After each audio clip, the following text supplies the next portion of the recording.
Gadis itu mengusap anjing yang sudah mati. Dia berdoa dengan khusyuk kepada Tuhan. Detik berikutnya, anjing itu dengan ajaib hidup kembali. Tapi ini bukan pertama kali ia menghidupkan kembali seekor hewan. Beberapa hari sebelumnya, dia dan kakaknya sedang memancing di danau. Mereka tak sengaja menemukan seekor burung mati. Ia merasa sangat sedih. Jadi ia berdoa pada Tuhan untuk menghidupkannya kembali. Tiba-tiba, angin lembut berhembus. Burung itu hidup kembali. Kakaknya dan pacar kakaknya terkejut. Setelah pulang, gadis itu menceritakan hal itu kepada kakeknya. Tetapi kakek berkata itu hanyalah ilusi. Keesokan hari gadis itu memberi teman sebuah lukisan. Itu gambar temannya yang sedang melakukan slam dunk. Anak laki-laki itu sangat senang, tapi ia tahu ia tak akan bisa berdiri lagi. Karena kecelakaan telah membuatnya lumpuh seumur hidup. Gadis itu menghibur dan menyuruhnya untuk tidak menyerah. Dengan mengatakan, itu sudah kehendak Tuhan. Lalu ia memegang tangannya dan berdoa. Namun kali ini tidak ada keajaiban terjadi. Tapi keesokan harinya ketika anak laki-laki itu pergi untuk memeriksa di rumah sakit, ia menemukan jari-jarinya bisa bergerak. Dokter mengira itu hanya kebetulan. Tapi ketika ia keluar dari bangsal, detik berikutnya anak itu dan ayahnya berjalan keluar bersama. Dokter sangat terkejut karena itu jelas sebuah keajaiban. Seorang reporter mendengar tentangnya dan melapor ceritanya di televisi. Keesokan paginya, pasien yang nyari pertolongan datang tanpa henti, membuat orang tua gadis itu sangat khawatir. Ayahnya berkata, jika kamu menyelamatkannya, kamu tidak akan lagi menjadi gadis biasa. Ini akan memengaruhi hidupmu. Tapi gadis baik itu tetap berjalan keluar rumah. Ia berjalan ke arah seorang gadis buta, memegang tangannya dan mendoakannya. Ketika gadis buta itu melepas kacamatanya, ia melihat senyum gadis malaikat itu. Kemudian ia berdoa untuk anak laki-laki cacat. Anak itu langsung berdiri, tapi doa yang diulang membuatnya sangat kelelahan. Akhirnya dia jatuh ke tanah.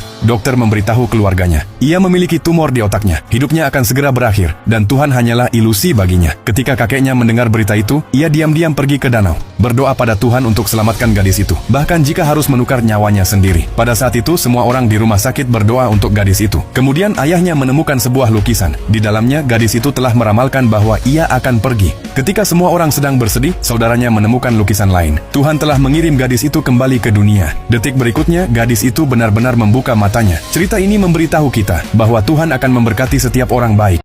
Gadis itu mengusap anjing yang sudah mati. Dia berdoa dengan khusyuk kepada Tuhan. Detik berikutnya, anjing itu dengan ajaib hidup kembali. Tapi ini bukan pertama kali ia menghidupkan kembali seekor hewan. Beberapa hari sebelumnya, dia dan kakaknya sedang memancing di danau. Mereka tak sengaja menemukan seekor burung mati. Ia merasa sangat sedih. Jadi ia berdoa pada Tuhan untuk menghidupkannya kembali. Tiba-tiba, angin lembut berhembus. Burung itu hidup kembali. Kakaknya dan pacar kakaknya terkejut. Setelah pulang, gadis itu menceritakan hal itu kepada kakeknya. Tetapi kakek berkata itu hanyalah ilusi. Keesokan harinya, gadis itu memberi teman sebuah lukisan. Itu gambar temannya yang sedang melakukan slam dunk. Anak laki-laki itu sangat senang, tapi ia tahu ia tak akan bisa berdiri lagi. Karena kecelakaan telah membuatnya lumpuh seumur hidup. Gadis itu menghibur dan menyuruhnya untuk tidak menyerah. Dengan mengatakan, itu sudah kehendak Tuhan. Lalu ia memegang tangannya dan berdoa. Namun kali ini tidak ada